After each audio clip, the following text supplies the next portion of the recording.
Bienvenidos aquí. Gracias por sumarse a esta sala en el evento DevOps Days. Let me check. There are 4 people. Right now, I don't know who they are, but thank you very much for being here. I hope to, well, it's about 1 minute to start officially. But I'm trying to, again, to do my presentation. I'm sorry for the old version of your. That's all right. Okay, can you see my right now I my can. I can see your screen. that's great, thank you. So, bueno, ya estamos a punto de empezar. Muchas gracias por sumarse. Esto es gracias a nuestros colaboradores.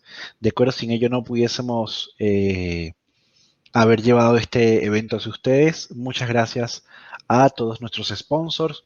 En este momento empezamos entonces con la programación de la sala número 3. Aquí tenemos a Jeremy, ¿de acuerdo? Él es, les comento, él es representante director de hecho de DevRel y de comunidad en Circle CI. Estuvo en Soulace, AutoZero y XDA, y él es muy activo en la comunidad DevRel. También él es co-creador del DevOps Party Games, que pueden ver en devopspartygame.com. Y según él comenta, él adora el café, la comunidad, el open source, la tecnología, y es un personaje que le gusta mucho estar en casa. So Jeremy, I just said what I know from you, that you are DevRel and director of the community of communication at Circle CI. That's right. That's right. Yes. Glad to be here. And you are a co-creator of DevOps Party Game. I know that page. That's good stuff. Yes. So Matt Stratton. congratulations. Yeah. Thank you, Matt Stratton. And I started that about a year ago as Yeah. a way to kind of pass the time during COVID and not being able to get out. And we decided we'd just play some games, and turns out people enjoyed watching a bunch of people have fun and make fools of themselves. So that's great. That's me. Another thing from you, that you love coffee and be at home.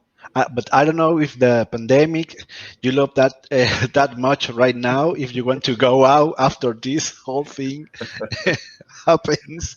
I will drink coffee anywhere, anytime. In fact, I'm enjoying a nice cup of coffee right now. Well, that's great. And well, let me stop the presentation. So the room is for you. I will let you know when we have like 3 minutes to stop the presentation. That's okay. Great. Sounds great. Okay. I'm going to share. Okay. Screen, and great. Here we are. So, yeah, it's great to be here. I'm glad to be here. Hopefully next year it will be able to be in person. I'm going to talk today about DevOps and software delivery in a global pandemic. So before I get kind of too far into this talk, I want to call out the immensely important state of DevOps reports that have been done the last quite a few years now. They are highly valuable, and they've helped to drive many of the important practices and behavior shifts in the industry. And as I'm going to be talking about a new report that we at Circle CI have been working on, the big difference between the reports that we've been creating now for a couple of years and will continue is, the other reports are industry reports based largely on survey data, and that are also based on, kind of probably probably potentially biased by the memory of the different engineers taking the survey who chose to participate. So that's kind of the difference between the two. Both valuable, both have extreme importance, and can really help shape how we think about DevOps and the industry. So often when we take surveys, we can sometimes times fall into the trap that John Allspaw once tweeted about of work as imagined versus work as done. We have our plans, and then the universe tends to kind of throw those plans away. We kind of call this, performance described versus performance derived, the way that things actually get done. So given that our platform at Circle CI is used to perform many of the activities that are associated with high performance teams, it allows us to measure the actual behaviors. Jeremy, I'm so sorry for the interruption. So Yes. I think that some people is telling me that they can see you, but they can see. I don't know if I see in your share screen that you have a muted sign. I don't know if you have to check that because they say that they can see you, but they can hear you. Can you hear me? Yes, I can hear you, but maybe because I'm in the room with you, but maybe because I see that sign, Jeremy Meiss in the screen shirt is muted. Yeah, I'm not seeing. Interesting.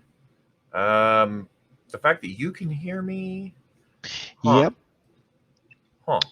Yes, I can hear you, but I don't know if there is a check. I don't know because I There is. can see your mic like muted. I'm not seeing where there's a muted mic option here. I'm not Yeah. muted because I'm showing when I talk, it's showing me that I'm talking here on the screen here. Well, Anyone? let's do. Okay, let's continue. I'm gonna check. Just please go ahead. Maybe there is a Okay. problem over there. I can hear you perfectly. Thank you very Okay. much. Okay. Yeah. No problem. Yeah. Well, hopefully we can sort that out. So, given that our platform is used at Circle CI to perform many of the activities that are associated with high performance teams, it allows us to kind of measure the actual behaviors that are performed with teams to get a better understanding of how actual engineering work gets pushed through the pipeline. Like, did they actually push the code as often as they claimed that they did today? And how long are their workflows actually taking? So once again, my name is Jeremy Meiss. I work at Circle CI, and I'm the director of DevRel and Community at the company. I've been there about 18 months now, and yeah, so that's a little bit about me. Let's jump into. I now have blue hair as opposed to normal color. That's about the difference here. So at Circle CI, we have massive amounts of unique data on how technology delivery teams behave in the wild. This report that we've done examines over 55 million data points from more than 44,000 organizations and 160,000 projects or more. We started looking at all of this data in 2019 and kind of figured out how we could slice it and dice it up, look for things that kind of rose to the surface. And then in this last year, 2020, with the whole world kind of changing, we really wanted to see what changed with how developers were working. We don't believe in kind of one size fits all success metrics for delivery. Every team is different. So the software delivery patterns we've observed on our platform, especially the data points from top delivery teams, they show all kind of some key similarities that suggest some valuable benchmarks for teams to use as goals. One of the big things that we offer was a set of baseline for the 4 metrics related to CI that we think are most important for developer teams to track, as far as measuring velocity and engineering efficiency on their teams. These would differ slightly from the 4 kind of classic metrics of deployment frequency, lead time to change failure rate, and recovery from failure time. The benchmarks that we've identified for high performance CI is throughput, you're able to do a lot of changes. You're able to push things through. Duration, should take less than 10 minutes. Success rate should be more than 90%, and mean time to recovery should be less than an hour. So looking at the data from the report that we ran in 2019 and then also in 2020 and start to look at some of the comparison. So with throughput, originally we thought about this as, how often do we commit? But then we realized that commits can sometimes be pushed and grouped into CI at once and not always running all at the same time. We see that most projects are set to basically run their CI per push to the Git server. And while some do it on a schedule, most usually push to the Git server, and then that kicks off their CI. So looking at the data between 2020 and 2019, we found that at the 50th percentile, people are triggering CI about 0.7 times per day, which isn't a lot and is kind of a slight dip from 2019. But at that 95th percentile, we're getting a lot of increased activity at 32 times a day. The mean, though, is really showing us that projects are primarily sitting at 8 times per day versus just under 6 per day in 2019. So what this kind of tells us is like most projects just are not really deploying dozens of times per day. They're not even validating their software dozens of times per day. And so it's not untrue that a description of a high-performing team is one that deploys a lot of projects. It just means that it may be one project that's really moving that fast, but a whole bunch of other projects within their organization that they have really aren't moving that fast. Looking at the total sample of everything going on within an engineering department versus maybe just their primary thing. Now, with duration, what we see in the 2020 data is that 5% of builds finished in less than 12 seconds, which when you think about 5%, that doesn't sound like very much. But in the large amount of data that we're looking at, that actually comes up to about 500,000 builds are in that sample of just 5%. And that's not a small number. So then this begs the question of, what can you get done in 12 seconds? And the answer is probably not a lot, but some people can do quite a bit in that time. If you have many unit tests that can be parallelized together, or maybe you can run a whole unit test suite, if you're uploading an artifact into an S3 bucket to get it ready for deployment, you can probably do that in less than 12 seconds. So for 2020, the 50th percentile pegs it right around that 4-minute mark. And as a developer, if you're able to get good quality feedback in 4 minutes, that could be a game changer for sure. The 95th percentile is at that 34 minutes. And for a lot of companies, depending on what's being built, what their test scenarios are, how thorough they may be in those, that 34-minute is probably a good place to be at. But what we are seeing is that half of all builds are finishing in 4 minutes. And comparing that to 2019, there's not really a lot of movement there in the change, with the durations going up just a tiny bit, usually that indicating a bit more testing is happening. And then success rate. And as we look at success rate, what we're really looking at is how often is your pipeline complete with a green status. A pipeline can complete with either red, green, or error. And error just means incomplete, that something couldn't be done. It could be that an external resource was not reachable, or you were putting in place an impossible scenario, like a test was dividing by 0 and everything kind of blew up from there. So for us, for success rates at that 50th percentile, we're seeing 61% of all pipelines passing in green. But then when you look at kind of the lower and higher end, those numbers become less meaningful because there's a group of things that never fail. And then there's a group of things that always fail. And so when we kind of throw those out and just look at that middle, we see that roughly half of all builds are passing. What this tells us is that a lot of people are just testing out projects, dabbling with their CI.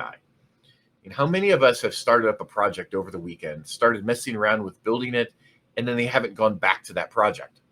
I know I have. Heck, I have over 20 domain names sitting there doing nothing, starting up new projects, and then the weekend ends and I just wasn't able to get it done. And so we really didn't see much difference between 2019 and 2020 in this data. Mean time to recovery. So in the 5th percentile here, we see 2 minutes that it'll sit in a failure state before it's recovered, which is just under a minute of improvement from 2019. And a lot of times in those scenarios, that could be for multiple contributions running in parallel, where developer 1 is pushing a bad commit, developer 2 pushes a good commit, that bad commit fails really quickly, and then that good commit comes right along and succeeds after that. Or it could be the same developer. I know I've pushed something and then realized quickly what I broke and then push that fix immediately, and that would account for this 2 minute recovery time.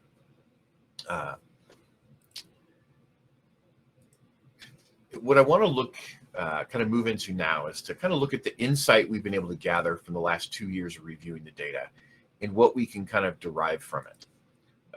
It goes beyond saying at this point that 2020 and really the last year and a half has been a time period like no other. We can't look at the data we've seen so far without thinking about the impact of a global pandemic on DevOps and software delivery, and how has it affected team performance. So with Throughput, looking at the data from March to May of 2019 on the left here of this graph, and then on the right is kind of that August 2020 data.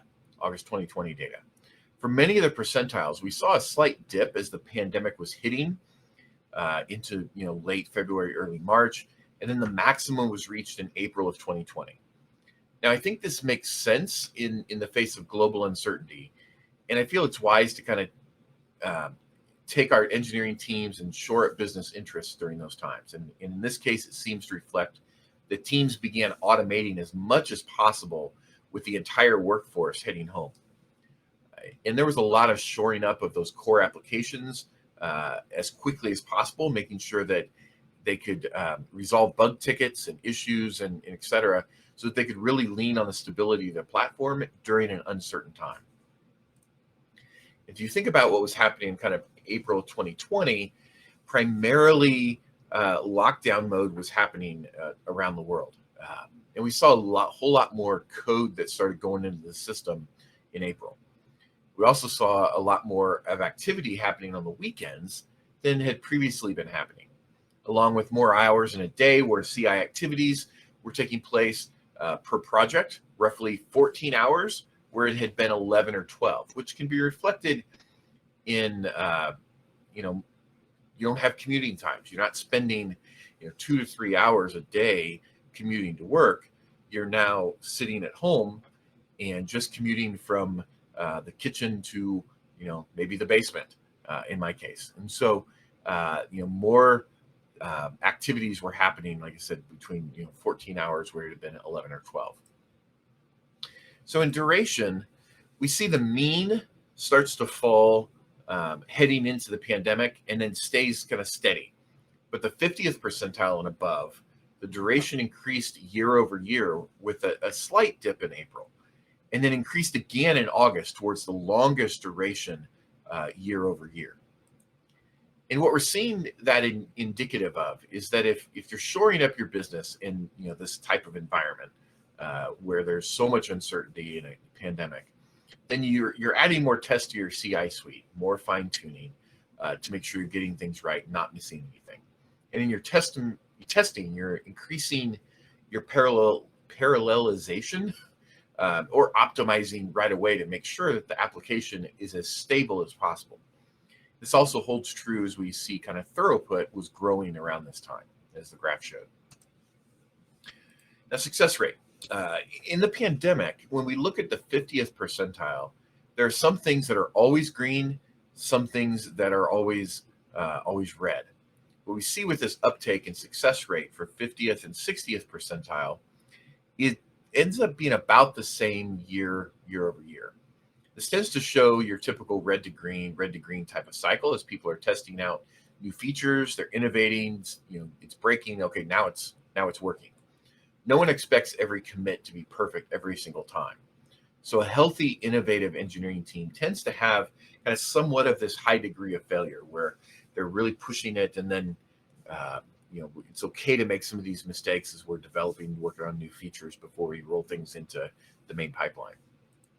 The bottom line here is that, kind of success rates were basically the highest on record through April and May of last year. And one thought here around this is that the level of distraction for so many developers, like not going to conferences, no traveling, etc., was removed. And so they started to work on all of the software and core business and shoring that up and not getting as distracted around that piece. Recovery time. So recovery time here, what we're seeing is that it kind of followed the same basic path from the other metrics, is that they're ultimately kind of declining. In that 95th percentile, we're seeing year-over-year drop, but a big drop in April and May. Those are generally reflective of if stability is the business's ultimate goal that they have, especially with those commits that you're pushing during this time. And what we saw in the early stages of the pandemic was an all hands on deck. Everybody come together. We've got to get this work done kind of mentality, and getting to resolve all outstanding issues as quickly as possible, getting kind of the signal back as quickly as they can, and then mitigating any issues that come up and so on. That's kind of the feedback cycle at the heart of CI and rapid app development, just to begin with. Everyone wants to see a decrease in recovery time, but you see signals like we have in this plot that come from the ability to bring everyone together, kind of focus on the core business and shore things up with the uncertainty that early COVID and even now kind of brings. The signal that we've seen really clearly shows that we had more developers who were pushing code, fixing issues, etc., and they had less distractions like conferences, travel. Everyone's back on trying to get to the stability state that's important to the business. I do think, though, that I want to stress that just because you're at home and not having distractions from your coworkers, it doesn't mean there aren't distractions at home. There are plenty of distractions. So it's important to kind of take time for yourself. What the data shows us is that some people were able to do more while at home, and while others were able to do less. So now that we've kind of looked at some of those comparisons between the two, and especially as it came to the pandemic period of 2020, now I have some interesting things that we saw with the data that kind of make you go, So at Circle CI, we're in this kind of interesting position to be able to see how people are using their branches in development, how they're actually doing, using Git and whatnot. During the pandemic, especially June through July of last year, there was a lot of social unrest. Black Lives Matter protests were, rightfully exploding on the center stage. And part of that came kind of a resurgence of an older discussion about the term of, master and slave throughout the tech industry, especially within code and within branches of your code base, and kind of the important quest to find better language that's more inclusive. It's a quest that as a tech industry, we really have to take serious. And so we took the data and we asked our data scientists to kind of see what they could find if this use of master as a branch name decreased year over year between 2019 and 2020. We, of course, saw a lot of press around this and online petitions and discussions about it on Twitter. And GitHub came. They published how they were going to change the default branch to be main instead of master. And I can say that realistically, we've seen almost no real decline in the use of master as a branch name. Now, while I think this is sad, I think we're seeing more and more tooling default to better naming conventions. And so I believe that we'll see more of this change in the near future.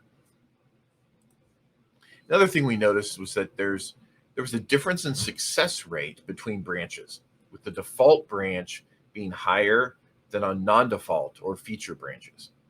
So, we saw that the success rate was 80% on default branches at that 50th percentile and 100% for the 70th percentile and above.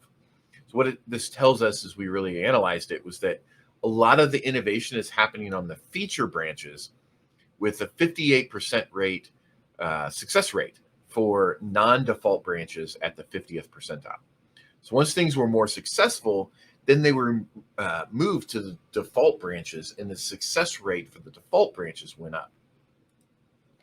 Another thing we saw is that duration on default branches was faster at every percentile over non-default branches. So this tells us that the mainline branch people working on test engineering, working on making it fast and making sure the feedback is good.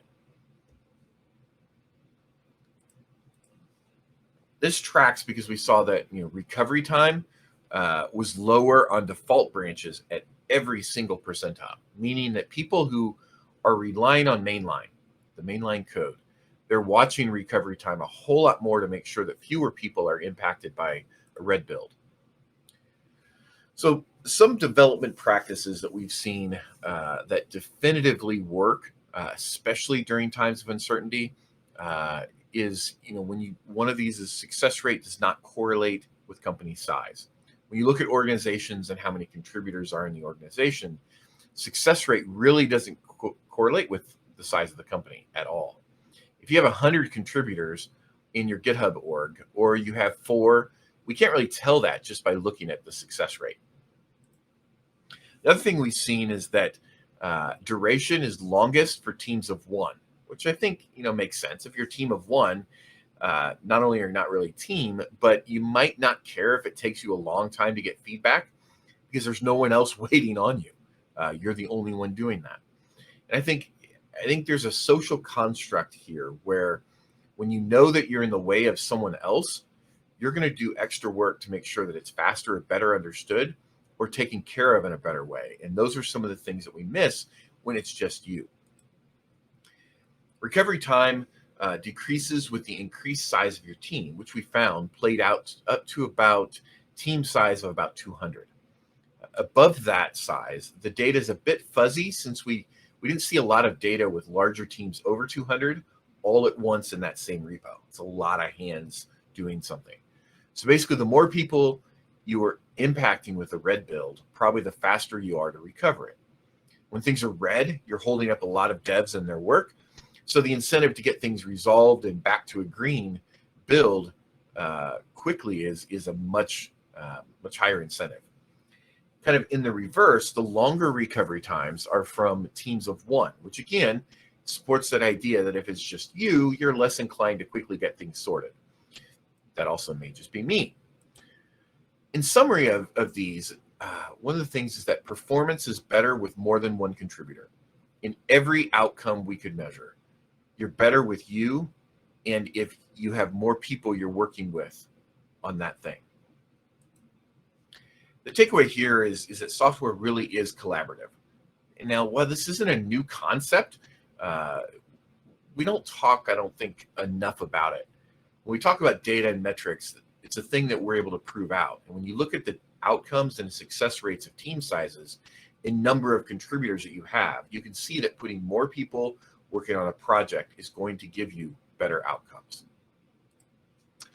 The other thing we kind of wanted to look at with this massive data set was if don't deploy on Friday was still a thing. It's not. People may say that it is on Twitter and that they don't deploy on Friday, but the data does not hold that out. We saw is that,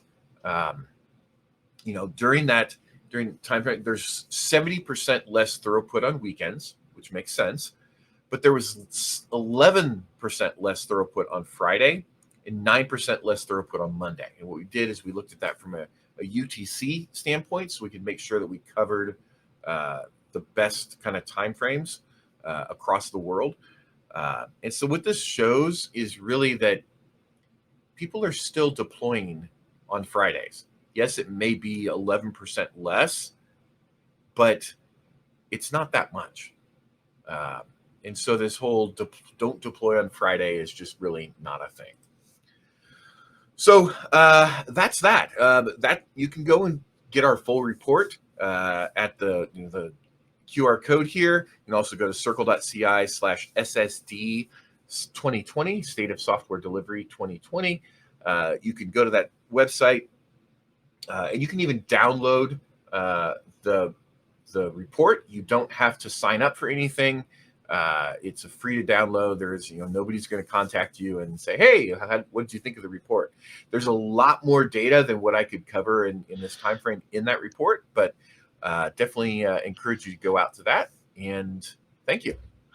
Well, thank you very much, Jeremy. I think that's just on time. Great time Perfect. managed. There are some questions that Daniel Espina have, but I'm going to ask you, Daniel, and public, and you, Jeremy, to go to the room Q&A number 3, Good. so you can Sounds great. speak I'll be with there. them. Yeah, so you can answer any question. And thank you very much for your participation here. Thank you. Great work, great Thank you for research. having me. Thank you. Yeah, thank you very much.